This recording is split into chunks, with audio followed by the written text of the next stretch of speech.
Hello everyone, જય શ્રી કૃષ્ણ દીકરાઓ. ચાલો, હું રાજુ સર આપ સૌનું આજના લેક્ચરમાં સ્વાગત કરું છું. અને દીકરાઓ, લાસ્ટ લેક્ચરની અંદર આપણે એક ટોપિક અધૂરો રાખેલો હતો અને એમાં વાત એવી કરી ગયા હતા કે કોઈ પણ તત્વ અન્ય તત્વ સાથે શા માટે પ્રક્રિયા કરે છે. તેનો જવાબ કંઈક એવો હતો કે કોઈ પણ તત્વ તેની નજીકના નિષ્ક્રિય વાયુ જેવી ઇલેક્ટ્રોન રચના પ્રાપ્ત કરવા પ્રયત્ન કરતું હોય અને એના માટે એ નજીકના નિષ્ક્રિય વાયુ જેટલા ઇલેક્ટ્રોન પ્રાપ્ત કરવા પડે. આથી તે તત્વ ક્યાં તો ઇલેક્ટ્રોન ગુમાવશે અને ધન વીજભારિત બને અને ક્યાં તો ઇલેક્ટ્રોન મેળવી અને ઋણ વીજભારિત બને. પરંતુ આપણો જે ટોપિક હતો એ હતો કાર્બનની ચતુઃસંયોજકતા, જેમાં આપણે જોઈ ગયા કે કાર્બનની સંયોજકતા કક્ષામાં 4 ઇલેક્ટ્રોન છે, કેમ કે કાર્બનની ઇલેક્ટ્રોન રચના છે 2 4 અને પરમાણુ ક્રમાંક છે 6. આથી કાર્બનની સંયોજકતા કક્ષામાં 4 ઇલેક્ટ્રોન છે અને નજીકનો નિષ્ક્રિય વાયુ હોય છે હિલિયમ, કે જેની પાસે 2 ઇલેક્ટ્રોન, અને નિયોન, કે જેની પાસે 10 ઇલેક્ટ્રોન છે. આથી કાર્બન પાસે 2 પોસિબિલિટીઝ છે. કાં તો તે 4 ઇલેક્ટ્રોન ગુમાવી દેશે અને હિલિયમ જેવી ઇલેક્ટ્રોન રચના પ્રાપ્ત કરશે, અથવા તો તે 4 ઇલેક્ટ્રોન મેળવી અને 2 8 ઇલેક્ટ્રોનિક કોન્ફિગરેશન ધારણ કરે કે એના જેવું નિયોન જેવું. જેમ કે હિલિયમ પાસે ઇલેક્ટ્રોન રચના છે 2 0 અને નિયોન પાસે ઇલેક્ટ્રોન રચના છે 2 8. એટલે કાર્બન પાસે જો હિલિયમ જેવું થવું હોય તો 4 ઇલેક્ટ્રોન ગુમાવવા પડે, નિયોન જેવું થવું હોય તો 4 ઇલેક્ટ્રોન મેળવવા પડે. આથી જો કાર્બન 4 ઇલેક્ટ્રોન ગુમાવે તો C+4 આયન બનવો જોઈએ અને જો 4 ઇલેક્ટ્રોન મેળવે તો C-4 આયન બનવો જોઈએ. પરંતુ આપણે ગઈકાલે વાતને પૂરી કરી હતી કે કાર્બન ક્યારેય 4 ઇલેક્ટ્રોન ગુમાવી અને +4 વીજભારિત આયન બનાવતો નથી અને કાર્બન ક્યારેય 4 ઇલેક્ટ્રોન મેળવી અને -4 વીજભારિત આયન બનાવતો નથી. શા માટે? એની આજે વાત કરવાની છે. સાંભળો. કાર્બન તેની નજીકના નિષ્ક્રિય વાયુ જેવી ઇલેક્ટ્રોન રચના પ્રાપ્ત કરવા માટે 4 ઇલેક્ટ્રોન ગુમાવીને C+4 આયન કે 4 ઇલેક્ટ્રોન મેળવી C-4 આયનમાં રૂપાંતરિત થતો નથી. કારણ શું છે? એ કારણ વિશે વાત કરી, અત્યારે વાંચોમાં કારણ વિશે વાત કરી પછી વાંચશું. ચાલો, કાર્બનની પરમાણુ ક્રમાંક છે 6 અને કાર્બનની ઇલેક્ટ્રોન રચના છે 2 4, જેમાં કાર્બનની આજુબાજુ 6 ઇલેક્ટ્રોનો છે. જેમાં પ્રથમ કક્ષાએ જોઈ શકો છો કાર્બન પરમાણુ દોરેલો છે, જેમાં આ છે કેન્દ્ર, કેન્દ્રમાં 6 પ્રોટોન છે, જ્યારે કેન્દ્રની ફરતે કક્ષામાં 6 ઇલેક્ટ્રોન છે દીકરાઓ. હવે એ 6 ઇલેક્ટ્રોન પૈકી 2 ઇલેક્ટ્રોન પ્રથમ કક્ષામાં છે અને બાકીના 4 ઇલેક્ટ્રોન બીજી કક્ષામાં છે. આમ કાર્બનનું કેન્દ્ર 6 પ્રોટોન ધરાવે છે અને આ 6 પ્રોટોનની પોઝિટિવિટી ઇફેક્ટિવ ન્યુક્લિયર ચાર્જ, એટલે કે 6 પ્રોટોન યુક્ત ધન વીજભારિત કેન્દ્રની અસરકારકતા હેઠળ આ 6 ઇલેક્ટ્રોન વીજકુલંબિક બળ દ્વારા આકર્ષાયેલા હોય. મેં ગઈકાલે વાત કરી હતી, દુનિયાનો નિયમ છે ધન વીજભાર અને ઋણ વીજભાર એકબીજાને આકર્ષે છે. આથી ધન વીજભારિત કેન્દ્ર અને ઋણ વીજભારિત ઇલેક્ટ્રોન એકબીજા ઉપર આકર્ષણ બળ લગાડશે અને તેને કારણે આ ઇલેક્ટ્રોન કેન્દ્ર દ્વારા આકર્ષાયેલા રહી અને કક્ષામાં પરમાણુની અંદર કેન્દ્રની ફરતે પરિભ્રમણ કરે છે. પણ આપણે વાત એવી કરીએ છીએ કે કાર્બનને જો હિલિયમ જેવી રચના પ્રાપ્ત કરવી હોય ને તો એને આ 4 ઇલેક્ટ્રોન ગુમાવવા પડે. શું કરવું પડશે? 4 ઇલેક્ટ્રોન ગુમાવવા પડશે. સાંભળજો. જો કાર્બન પરમાણુ, કે ધારો કે કાર્બન પરમાણુ 4 ઇલેક્ટ્રોન ગુમાવી અને હિલિયમ જેવી રચના પ્રાપ્ત કરે, ત્યારે એક વાત, 4 ઇલેક્ટ્રોન ગુમાવવા હોય તો ત્યારે આપણે કાર્બન પરમાણુ જઈને પ્રેમથી પંપાડીને એમ નહીં કહી શકાય કે ભાઈ કાર્બન તું આ 1 ઇલેક્ટ્રોન ગુમાવી દે ને, તો જો આવા 1 by 1 4 ઇલેક્ટ્રોન સરળતાથી ગુમાવી દઈશ તો આપણે નિષ્ક્રિય વાયુ જેવા થઈ જાશું. તો શું કાર્બન આવી રીતે કોઈ ઇલેક્ટ્રોન ગુમાવે નહીં? કેમ કે કાર્બન એની આજુબાજુ બાહ્ય કક્ષાના સંયોજકતા ઇલેક્ટ્રોનોને કેન્દ્રથી આકર્ષાય, જોડાય અને રાખેલા છે અહીંયા. આથી આ 4 ઇલેક્ટ્રોન પૈકી માનો કે તમને એમ થાય કે 1 ઇલેક્ટ્રોન આપણે ગુમાવવો છે, 1 ઇલેક્ટ્રોન ગુમાવવો છે, માનો કે આપણે આ ઇલેક્ટ્રોન ગુમાવવો છે, તો કાર્બન પાસેથી જો આ ઇલેક્ટ્રોનને દૂર કરવો હોય ને તો એના માટે એ ઇલેક્ટ્રોનને દૂર કરવા માટે તમારે બહારથી ઉર્જા આપવી પડે. શું આપવી પડશે? ઉર્જા આપવી પડશે. કેટલી? જેટલું આકર્ષણ બળ આ કેન્દ્ર અને ઇલેક્ટ્રોન વચ્ચે પ્રવર્તમાન છે તેટલા આકર્ષણ બળ જેટલી એનર્જી તમે આ ઇલેક્ટ્રોનને આપશો, એટલી આપાત કરશો, ત્યારે આ કાર્બન એ ઇલેક્ટ્રોનને મુક્ત કરશે. આથી આ ઇલેક્ટ્રોનને ગુમાવવા માટે, મતલબ કે આ ઇલેક્ટ્રોનને દૂર કરવા માટે તમારે ઉષ્મા આપવી પડે, ઉર્જા આપવી પડે, ત્યારે આ ઇલેક્ટ્રોન દૂર થશે. આથી આ એક ઇલેક્ટ્રોનને દૂર કરવા માટે તમારે જે ઉર્જા આપવી પડે છે એ ઉર્જાને કહેવાય આયનીકરણ ઉર્જા. ઇંગ્લિશમાં કહેવાય આયોનાઇઝેશન એનર્જી અથવા આયોનાઇઝેશન એન્થાલ્પી. મતલબ કે કોઈ પણ વાયુ સ્વરૂપે રહેલા પરમાણુમાંથી ઇલેક્ટ્રોનને દૂર કરવા માટે આપવી પડતી ઉર્જા ને તેની આયનીકરણ ઉર્જા કહે છે. આ આયનીકરણ ઉર્જા આપવી પડે એટલે આયનીકરણ ઉર્જા કેવી હોય? ઉષ્મા શોષક. કેમ કે તેમાં ઉષ્મા આપો છો ત્યારે ઉષ્માનું શોષણ કરશે. સાંભળજો, આ સિમ્પલ એક્ઝામ્પલ આપું છું. ચાલો, ધારો કે રાજુ સર પોતે, પોતે હું કાર્બન પરમાણુનું કેન્દ્ર છું અને તમારા પૈકી કોઈ 6 વિદ્યાર્થીઓ એ મારા ઇલેક્ટ્રોન છે. તો 6 વિદ્યાર્થીઓને હું પ્રબળતાથી આકર્ષી રાખીશ અને 6 વિદ્યાર્થીઓને આકર્ષવા માટે મારી અંદર 6 પ્રોટોનનું ધન વીજભારત્વ છે. આથી મારી અંદર કેન્દ્રમાં 6 પ્રોટોનયુક્ત ધનભાર છે અને હું 6 ઇલેક્ટ્રોનને આકર્ષી રાખું છું. એટલે 6 ઇલેક્ટ્રોનને દોરીથી બાંધી, કમરે દોરી બાંધી અને પકડી રાખીશ. મારી ટોટલ એનર્જી આ 6 ઇલેક્ટ્રોનોને એટ્રેક્ટ કરવામાં વપરાઈ ગઈ છે. હવે તમારે એ 6 વિદ્યાર્થીઓમાંથી એક વિદ્યાર્થીને તમારે લઈ જવો હોય તો તમે મારી પાસે આવો અને એમ કહેશો, સર હું આ વિદ્યાર્થીને લઈ જાઉં છું, તો એમનેમ તો એ વિદ્યાર્થી નહીં આવી શકે. કેમ કે વિદ્યાર્થીને મેં દોરી વડે બાંધીને રાખેલો છે. કેન્દ્રનું આકર્ષણ બળ છે, એમ શેનું જશે? તો જો તમારે તે ઇલેક્ટ્રોનને દૂર કરવો હોય ને તો મારું અને તે ઇલેક્ટ્રોન વચ્ચેનું આકર્ષણ બળ તોડવું પડે.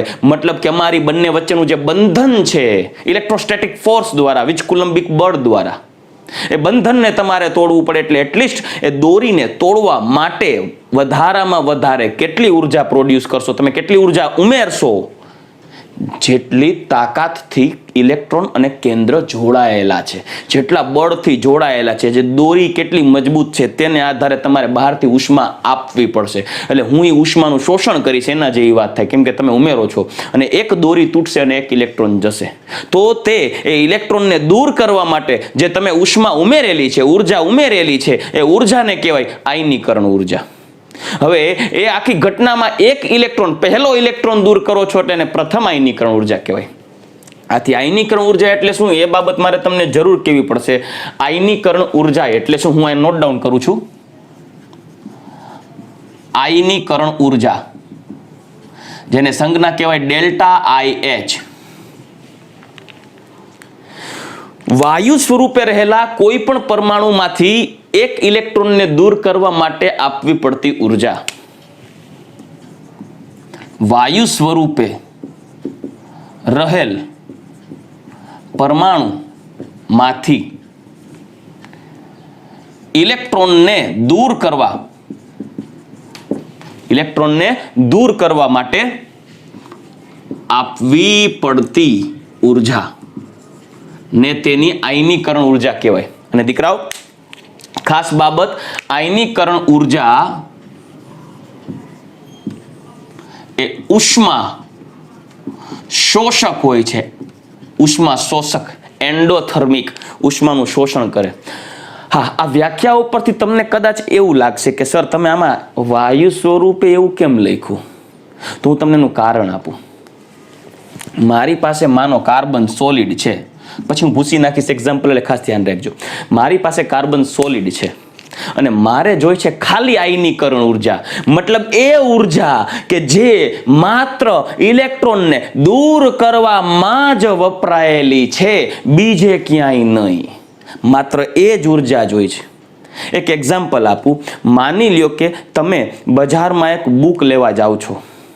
મમ્મીને એવું કહો છો કે મમ્મી મારે કેમેસ્ટ્રીની ટેક્સ્ટ બુક લેવાની છે, તો લાવો ને રૂપિયા, હું ટેક્સ્ટ બુક લઈ આવું. હવે તમારા મમ્મી તમને 100 રૂપિયા આપે છે. આ 100 રૂપિયા પૈકી તમે રિક્ષો બાંધી અને જાઓ છો, એટલે રિક્ષા કરીને જાઓ છો, રિક્ષાવાળો ભાઈ તમારી પાસે 10 રૂપિયા જવાના લેશે, 10 રૂપિયા માનો આવવાના લેશે, એટલે 20 રૂપિયા ખર્ચાઈ ગયા. અને 70 રૂપિયાની માની લ્યો ટેક્સ્ટ બુક આવે છે, તો ટોટલ કેટલા ખર્ચી લીધા? 90 રૂપિયા. હવે તમે 90 રૂપિયા ખર્ચો છો, એટલે હવે જ્યારે ઘરે આવો અને ત્યારે તમે તમારા મમ્મીને હિસાબ આપશો, ત્યારે તમારા મમ્મી એવું પૂછે કે દીકરા ટેક્સ્ટ બુક નો ખર્ચો કેટલો થયો, ટેક્સ્ટ બુક કેટલા રૂપિયાની આવી, ટેક્સ્ટ બુક નો ભાવ શું હતો, ત્યારે શું તમે તમારા મમ્મીને એવો જવાબ આપશો 90 રૂપિયા? બોલો, તો શું જવાબ આપશો? 70. તો 20 રૂપિયા ક્યાં ગયા? એ તો આવા જવાનું ભાડું થયું, એ ટોટલ ખર્ચો થયો 90. પણ ટેક્સ્ટ બુકના તો 70 રૂપિયા જ દીધા. હવે જ્યારે આપણે વાત કરતા હોય ટેક્સ્ટ બુકના રૂપિયાની, તો આપણે 90 રૂપિયા ન બોલાય, ખાલી 70 રૂપિયાનો જ ઉલ્લેખ કરાય. 20 રૂપિયા તો રિક્ષાવાળો લઈ ગયો. બસ આપણે અહીંયા વાત શેની કરી છે? આયનીકરણ ઉર્જાની.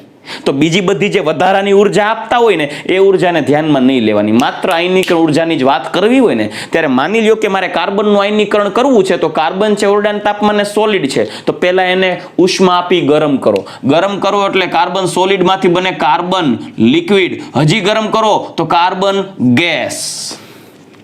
અને કાર્બન ગેસ બન્યા પછી હજી ગરમ કરો અને કાર્બનમાંથી 1 ઇલેક્ટ્રોન જતો રહે, ત્યારે તમારે કેટલી ઉર્જા આપવી પડી? એક ઉર્જા આપો છો EA, પછી આપો છો EB, પછી આપો છો EC. 3 ઉર્જા ABC પ્રકારની ઉર્જા આપી, જેમાં આ ઉર્જા કાર્બનને પ્રવાહીકૃત કરવામાં વપરાણી, આ ઉર્જા પ્રવાહી કાર્બનને લિક્વિડ રૂપમાં રૂપાંતર કરવા માટે વપરાણી, અને આ ઉર્જા પ્રવાહીને ગેસમાં રૂપાંતર કરવા માટે વપરાણી. અને આ ગેસિયસ કાર્બનમાંથી આટલી ઉર્જા માત્ર ઇલેક્ટ્રોનને દૂર કરવા માટે વપરાણી. તો આ ટોટલ અહીંયાથી અહીંયા આવવા માટે જેટલી ઉર્જા જોઈ છે, લાઈક EA વત્તા EB વત્તા EC, તો આ ત્રણેય ઉર્જાનો સરવાળો આયનીકરણ ઉર્જા નથી દીકરાઓ. સમજાય છે ને? આ બે ઓલા રિક્ષાના ભાડાવાળી વાત છે. આયનીકરણ ઉર્જા તો માત્ર આને જ કહેવાય કે જે ઉર્જા માત્ર ઇલેક્ટ્રોનને જ દૂર કરવામાં વપરાણી, બાકીની વધારાની તો ભૌતિક સ્વરૂપ બદલાવવામાં વપરાણી, ઘનને પ્રવાહીમાં, પ્રવાહીને વાયુમાં. આથી આ જે ઉર્જા થઈને એને કહેવાય ડેલ્ટા IH, આયનીકરણ ઉર્જા. તો વળી એકાદો પ્રશ્ન કરે, સર તો આને કઈ ઉર્જા કહેવાય? બધાનો જથ્થો ભેગો બોલો તો એને કહેવાય ડેલ્ટા H લેટાઇસ. લેટાઇસ ઉર્જા. ઘન સ્વરૂપે રહેલ જે પદાર્થ હોય એને ગરમ કરી અને આયન સ્વરૂપમાં વિખેરિત કરવા માટેની જે કુલ ઉર્જાનો જથ્થો જોઈને એને લેટાઇસ ઉર્જા કહેવાય. પણ આપણે આજે કઈ વાત કરીએ છીએ? આયનીકરણ ઉર્જાના સંદર્ભમાં, કેમ કે મારે આજે એ સાબિત કરવાનું છે કે કાર્બન 4 ઇલેક્ટ્રોન ગુમાવતો નથી, 4 ઇલેક્ટ્રોન મેળવતો નથી. શું કામે?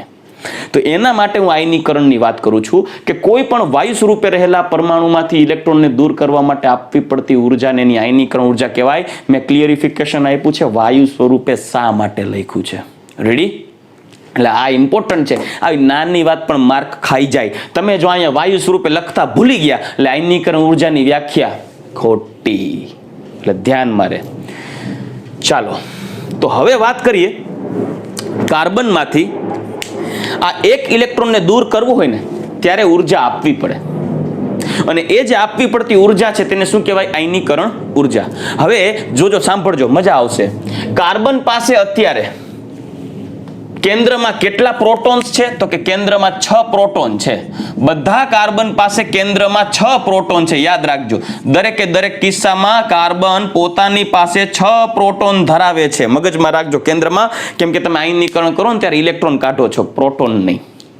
આથી મારી પાસે શરૂઆતમાં કાર્બન છે, તેની પાસે ઇલેક્ટ્રોન રચના છે 2 4, અને આપણે જો હિલિયમ જેવી ઇલેક્ટ્રોન રચના પ્રાપ્ત કરવી હોય તો કાર્બનને 4 ઇલેક્ટ્રોન ગુમાવવા પડે. તે પૈકી પ્રથમ ઇલેક્ટ્રોન દૂર કરવા માટે જે ઉર્જા વપરાય તેને કહેવાય પ્રથમ આયનીકરણ ઉર્જા, ડેલ્ટા IH1, પ્રથમ આયનીકરણ ઉર્જા.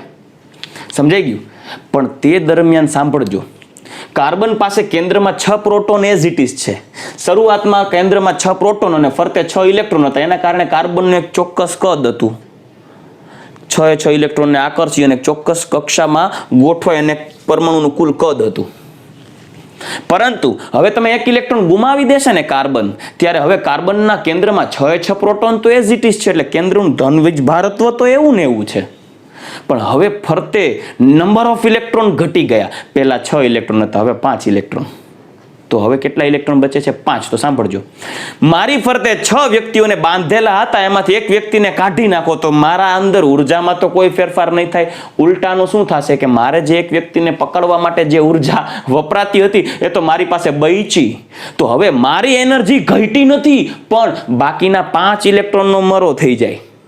કેમ કે હું મારી જે 6થો ઇલેક્ટ્રોન આકર્ષવાની જે તાકાત હતી એ તાકાતને હું આ 5માં ડાયવર્ટ કરી દઈશ. એટલે હવે 5 ઉપર મારા તરફી આકર્ષણ વધી જશે, અને આકર્ષણ વધશે એટલે 5 ઇલેક્ટ્રોન મારી થોડાક હજી નજીક આવશે. જેમ ઇલેક્ટ્રોન મારી નજીક આવશે તેમ કદ ઘટી જશે. આથી જોજો, કાર્બનમાંથી એક ઇલેક્ટ્રોન ગુમાવો ને ત્યારે C+ ચાર્જ ધરાવતો આયન બને ને એમાં હજી કદ ઘટે. એ ઇલેક્ટ્રોન ઉપર આકર્ષણ બળ વધી જાય, કેન્દ્રની અસરકારકતા વધી જાય. કેન્દ્રમાં ધનભાર નથી વધતો, કેન્દ્રમાં 6 પ્રોટોન એઝ ઇટ ઇઝ છે, પણ 6 પ્રોટોનની અસરકારકતા વધી ગઈ. કેના ઉપર? 5 ઇલેક્ટ્રોન ઉપર. કેમ કે પેલા 6 પ્રોટોન 6 ઇલેક્ટ્રોનને આકર્ષતા, હવે 6 પ્રોટોન 5 ઇલેક્ટ્રોનને આકર્ષે છે. આથી કેન્દ્રના ધનભારની અસરકારકતા વધી ગઈ. બીજા શબ્દમાં કહેવાય, અસરકારક કેન્દ્રીય ધનભાર વધતો હોવાથી કાર્બનનું જ્યારે C+ આયનમાં રૂપાંતર થાય ત્યારે કદ ઘટે. બીજી વાત, તમારે એક ઇલેક્ટ્રોન થોડી કાઢવાનો છે. હિલિયમ જેવું થવું હોય તો 4 ઇલેક્ટ્રોન કાઢવાના છે દીકરાઓ. ચાલો, હજી તો લોઢાના ચણા ચાવવાના છે. બીજું, હવે બીજો ઇલેક્ટ્રોન જ્યારે આપણે દૂર કરવો હોય ને દીકરાઓ C+ માંથી, ત્યારે ખાસ જુઓ, એક તો કદ ઘટી ગયું છે, ઇલેક્ટ્રોન્સ કેન્દ્રની નજીક આવી ગયા છે. કેન્દ્રમાં રહેલા 6 પ્રોટોન હવે 5 ઇલેક્ટ્રોનને આકર્ષે એટલે આકર્ષણ બળ વધી ગયું છે. અને હવે બીજો ઇલેક્ટ્રોન કાઢવો હોય તો હવે એમ કહો કે હજી એક ઇલેક્ટ્રોન મુક્ત કરો ને, તો બીજા ઇલેક્ટ્રોનને મુક્ત કરવા માટે હજી તમારે જે ઉષ્મા આપવી પડશે, જે ઉર્જા આપવી પડશે, એ ઉર્જાનું મૂલ્ય પહેલા કરતા કેવું થશે? વધી જશે.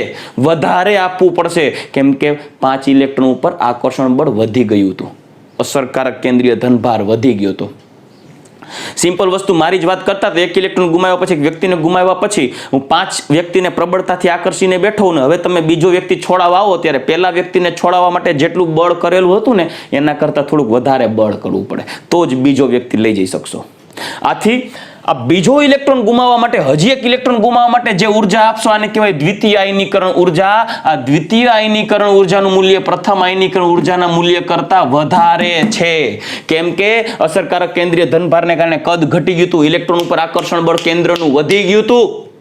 અને હવે હજી એક ઇલેક્ટ્રોન ગુમાવી દો તો કેન્દ્રમાં ધનભાર એના પણ હવે ખાલી 4 ઇલેક્ટ્રોન બચ્યા, 2 કાઢી નાખે છો તો 4 ઇલેક્ટ્રોન બચે તો 4 ઇલેક્ટ્રોન ઉપર હજી કેન્દ્રની પ્રબળતા વધારે અસર કરશે, અસરકારક કેન્દ્રીય ધનભાર વધશે, હજી ઇલેક્ટ્રોન પ્રબળતાથી ખેંચાય ને કેન્દ્રની નજીક આવશે. વિચારો, 2 વ્યક્તિને મારાથી લઈ ગયા તો મારી ટોટલ એનર્જી 4માં ડાયવર્ટ થઈ ગઈ, તો હું હજી 4 ને પ્રબળતાથી ખેંચીશ, મારી નજીક આવશે. હવે એને મુક્ત કરવા હોય તો હજી વધારે ઉર્જા આપવી પડે. તો હજી કદ ઘટશે. તો જોઈ શકો છો અહીંયા C+ કરતા C+2 નું કદ ઘટી ગયું. હજી ત્રીજો ઇલેક્ટ્રોન દૂર કરવો હોય ત્યારે તો પ્રચંડ ઉર્જાનો જથ્થો આપવો પડે. કેમ કે અસરકારક કેન્દ્રીય ધનભાર મોટો છે, એટલે ધન વીજભારિત આયનમાંથી એક ઇલેક્ટ્રોન કાઢવો એટલે ભિખારીના ઘરમાંથી 5 લાખ કાઢવા જેવું.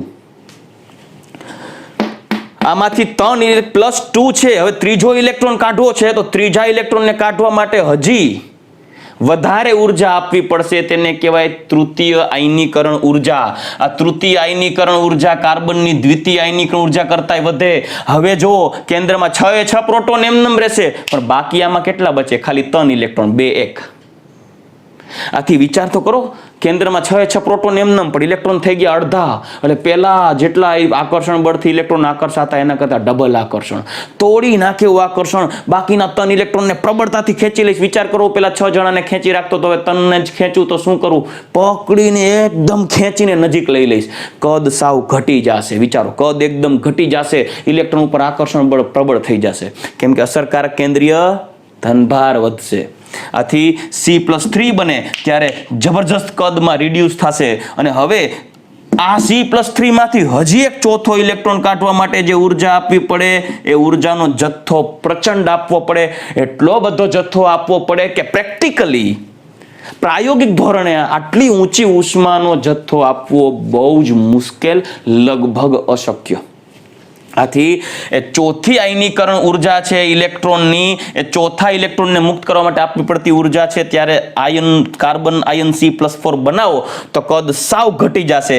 પરિણામે તમારે તો હિલિયમ જેવી રચના પ્રાપ્ત અહીંયા થશે 2 0, અહીંયા હતું 2 1.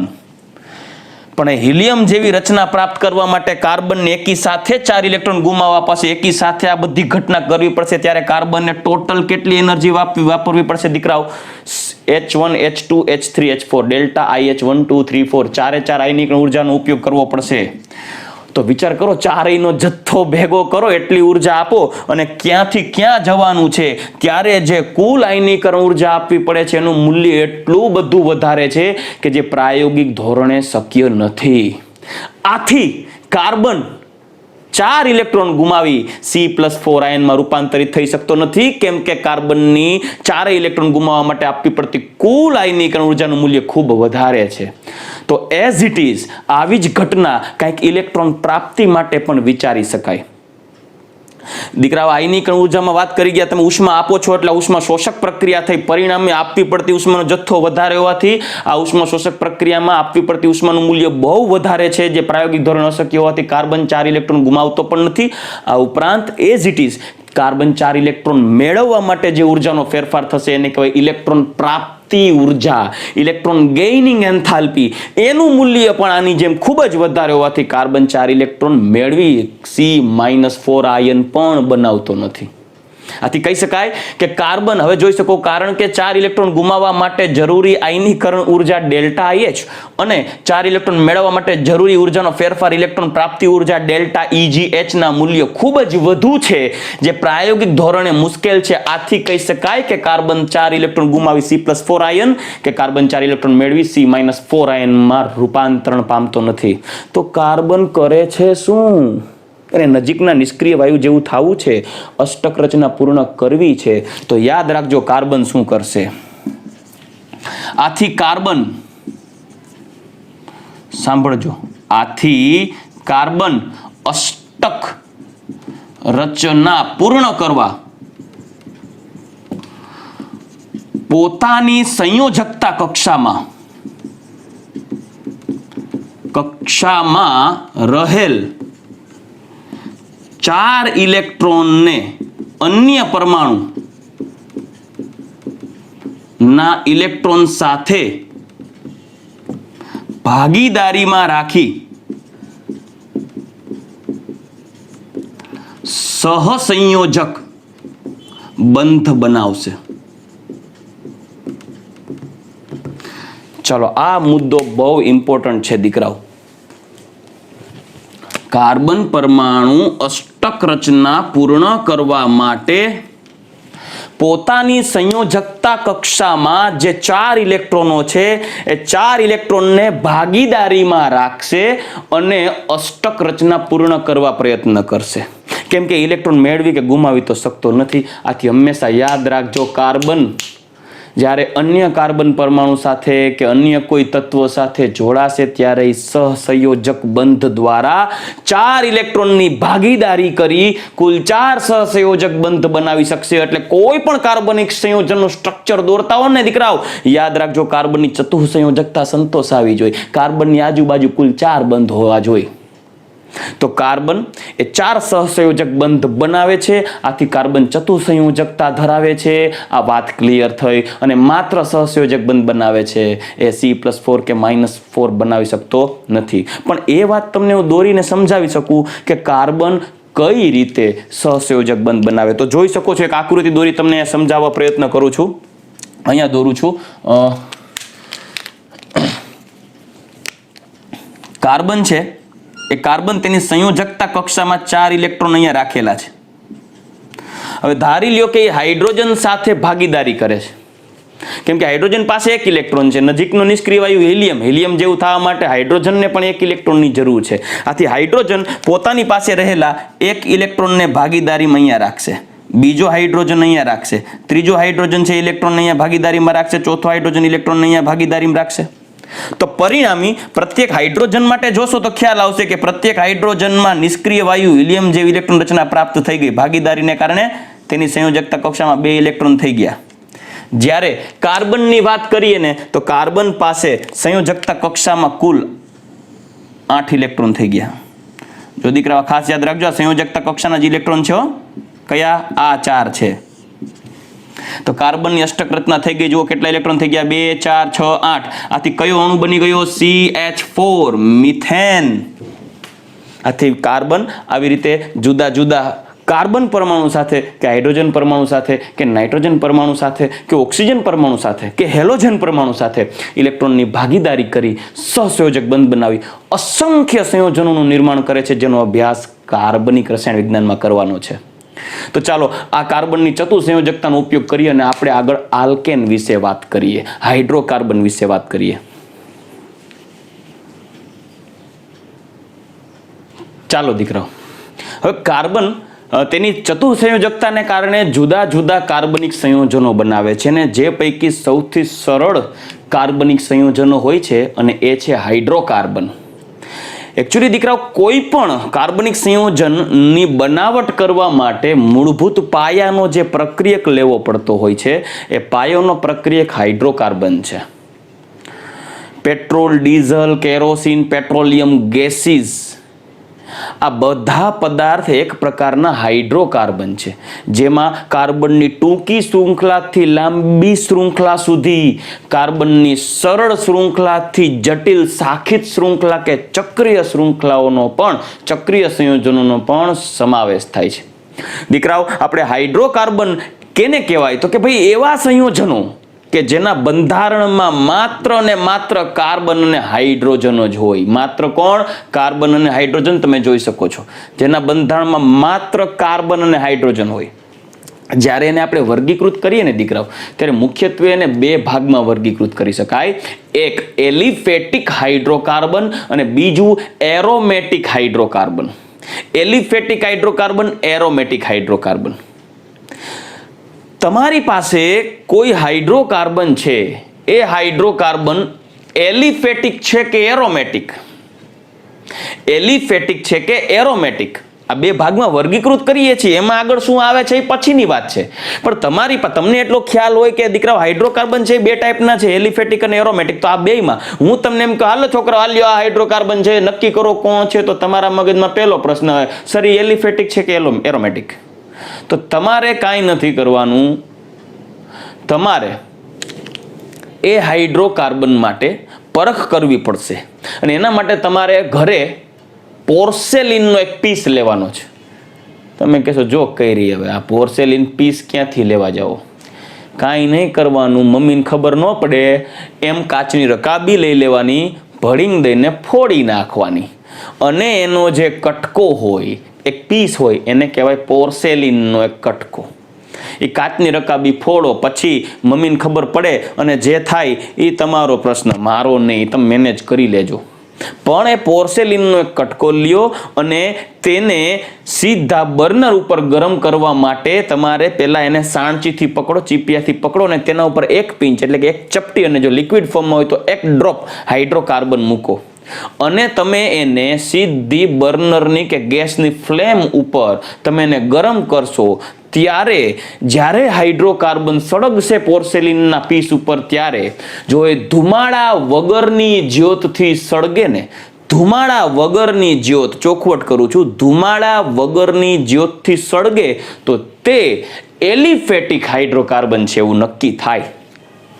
ધુમાડા વગરની જ્યોતથી સળગે.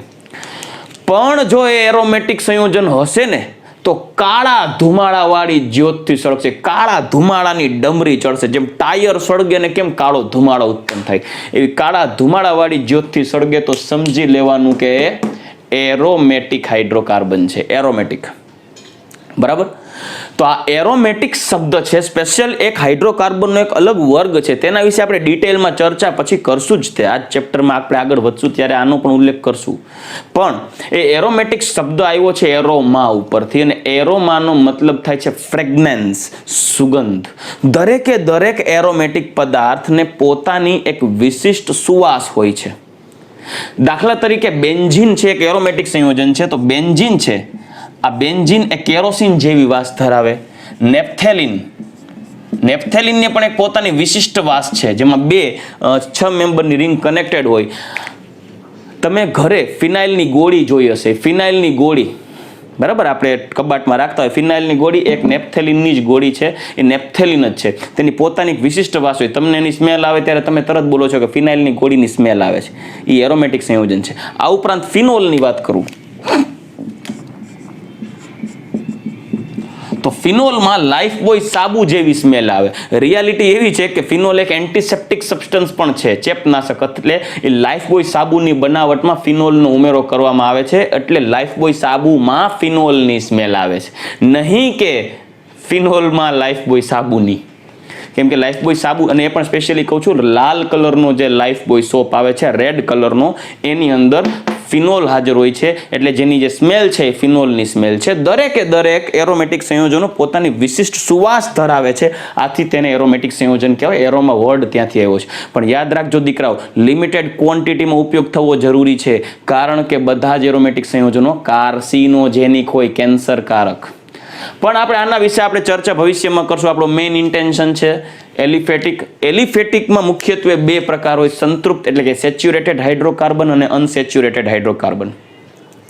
આપણે આજે સેચ્યુરેટેડની વાત કરશું. તો પહેલા તો એ ખબર હોવી જોઈએ સંતૃપ્ત અને અસંતૃપ્ત કેને કહેવાય.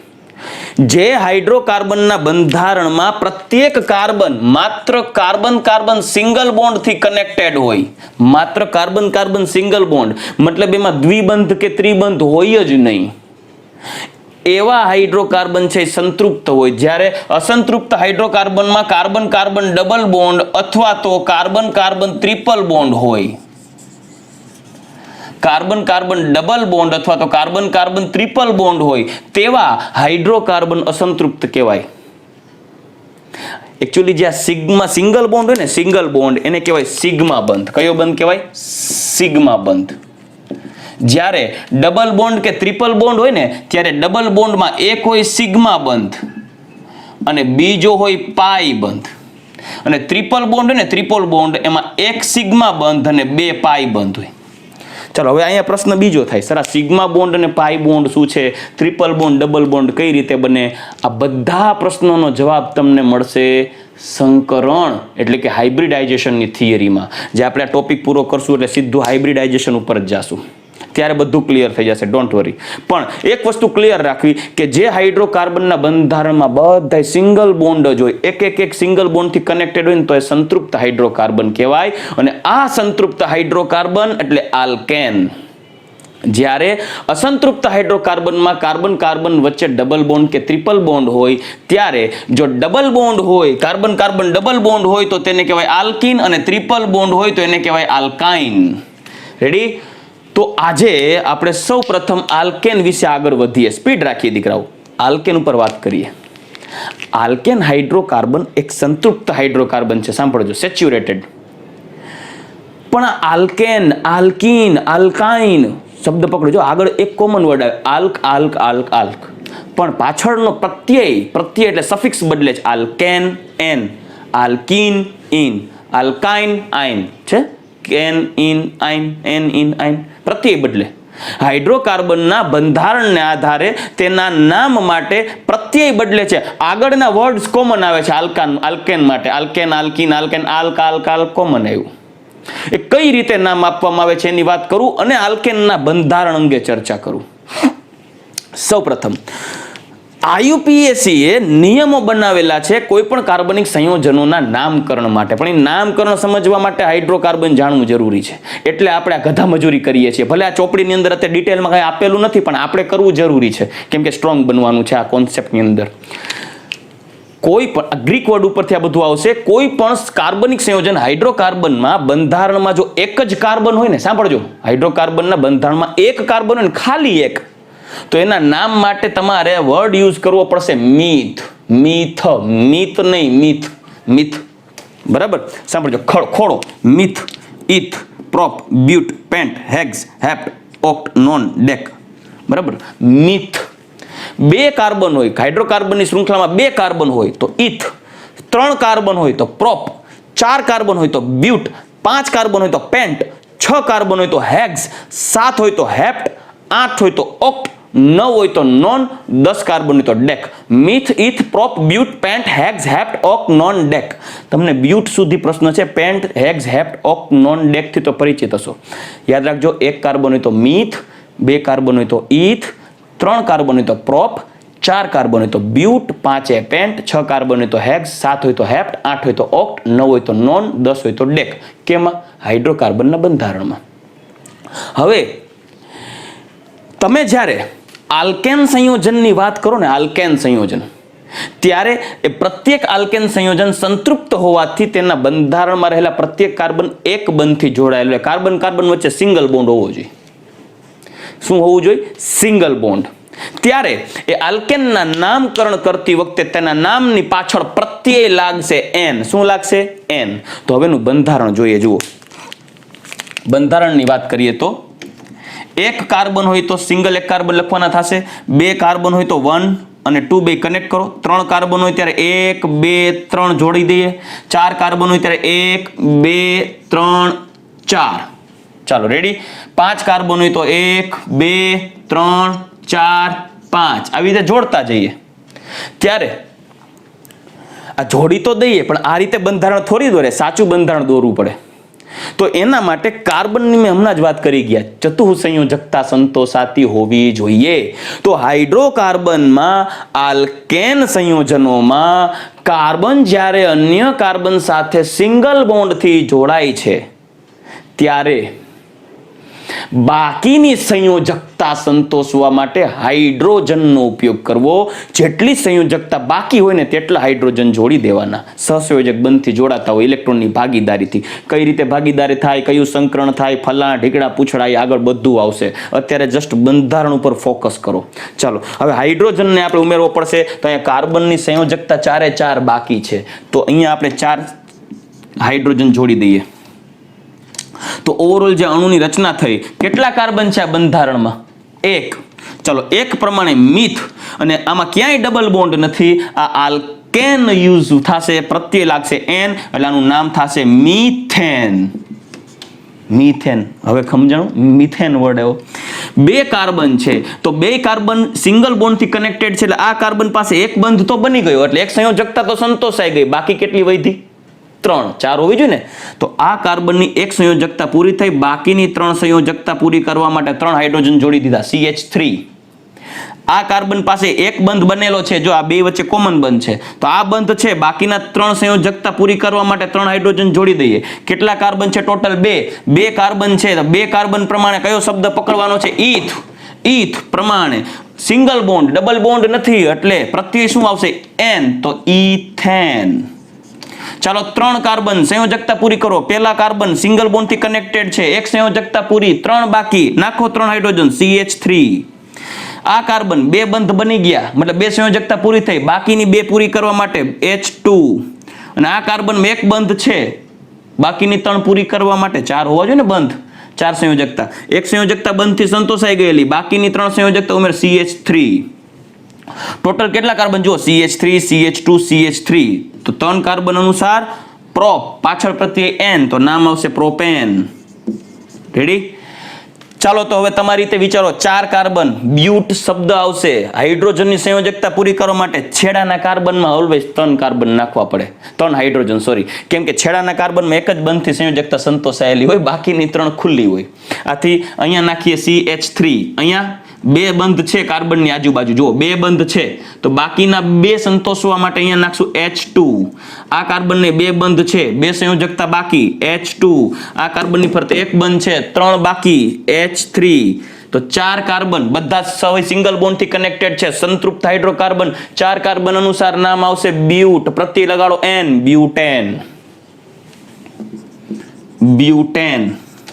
એઝ ઇટ ઇઝ 5 કાર્બન છે તો અહીંયા શું આવશે 3 hydrogen CH3 CH2 CH2 CH2 CH3 શું નામ આવશે પેન્ટેન 6 કાર્બન હોય આવી રીતે સળંગ શૃંખલામાં તો હેક્ઝેન 7 કાર્બન હોય તો હેપ્ટેન 8 કાર્બન હોય તો ઓક્ટેન 9 કાર્બન હોય તો નોનેન 10 કાર્બન હોય તો ડેકેન દીકરાઓ 11 કાર્બન હોય તો અનડેકેન 12 કાર્બન હોય તો ડોડેકેન લાંબી સળંગ શૃંખલામાં કાર્બન કેટેનેશનનો ગુણધર્મ ધરાવે ભાઈ એ તો જાજા કાર્બન સાથે જોડાઈ શકે 13 કાર્બન હોય તો ટ્રાઇડેકેન 14 કાર્બન હોય તો ટેટ્રાડેકેન 15 કાર્બન હોય તો પેન્ટાડેકેન 16 કાર્બન હોય તો હેક્સાડેકેન 17 કાર્બન હોય તો હેપ્ટાડેકેન 18 કાર્બન હોય તો ઓક્ટાડેકેન 19 કાર્બન હોય તો નોનાડેકેન 20 કાર્બન હોય તો આઇકોસેન આ બધા 20 કાર્બન સુધીના હાઇડ્રોકાર્બનના નામ બોલી ગયો આપણે 10 સુધી યાદ રહે તો પણ ઘણું છે રેડી તો મેં 5 સુધી લખેલા છે આગળ તમે 10 સુધી લંબાવશો આ તમારા ઉપર રાખું છું તમારું હોમવર્ક છે 10 કાર્બન સુધી હાઇડ્રોકાર્બનના નામ લખવાના અને તમારે યાદ પણ રાખવાના છે ready methane ethane propane butane pentane hexane heptane octane nonane અને ડેકેન હાઇબ્રિડાઇઝેશન કયું હોય એના અંગે કોઈ ચર્ચા કરતો નથી કેમ કે એના વિશે ચર્ચા આપણે આગળ હાઇબ્રિડાઇઝેશનના કોન્સેપ્ટ ભણશું ત્યારે જ પાછા જોશું તો આ થઈ ગયા આલ્કેન પણ આલ્કેન આ આલ્કેનની વાત કરી ગયા આ આલ્કેન છે અચક્રીય આલ્કેન તો હવે આપણા નેક્સ્ટ લેક્ચરની અંદર આ હાઇડ્રોકાર્બન માટે આલ્કેન આલ્કીન અને આલ્કાઇન આ ત્રણેયના બંધારણ આ રીતે જોશું એના નામ જોશું તેના સામાન્ય સૂત્રો જોશું તેના ચક્રીય અને અચક્રીય રચના માટેના સામાન્ય સૂત્રોનો પણ અભ્યાસ કરશું દીકરાઓ તો આઈ હોપ કે આજનો આ ટોપિક તમને સમજાઈ ગયો હશે કાર્બનની ચતુસંયોજકતા સમજાવી એને આધારે કાર્બન 4 સહસંયોજક બંધ બનાવે આ રીતે તમારે કોઈ પણ સંયોજનના નામ આપવાના થશે આવતા લેક્ચરની અંદર આ હાઇડ્રોકાર્બનનો ટોપિક આગળ વધારશું આલ્કેન આલ્કીન અને આલ્કાઇનના ત્રણેય વિશે તેના બંધારણ અંગે તેના જેને કહેવાય કે કેટલા બોન્ડ છે એની અંદર ડબલ બોન્ડ સિંગલ બોન્ડ કેવી રીતે એરેન્જમેન્ટ થયેલું છે તેનું નામ કેવી રીતે અપાય ચક્રીય અચક્રીય રચના સામાન્ય સૂત્ર A to Z બધી માહિતી નેક્સ્ટ લેક્ચરની અંદર આપણે આગળ વધારશું ચાલો દીકરાઓ આઈ હોપ કે તમે આ લેક્ચરને એન્જોય કર્યો હશે ચાલો ગુડ બાય ટેક કેર જય શ્રી કૃષ્ણ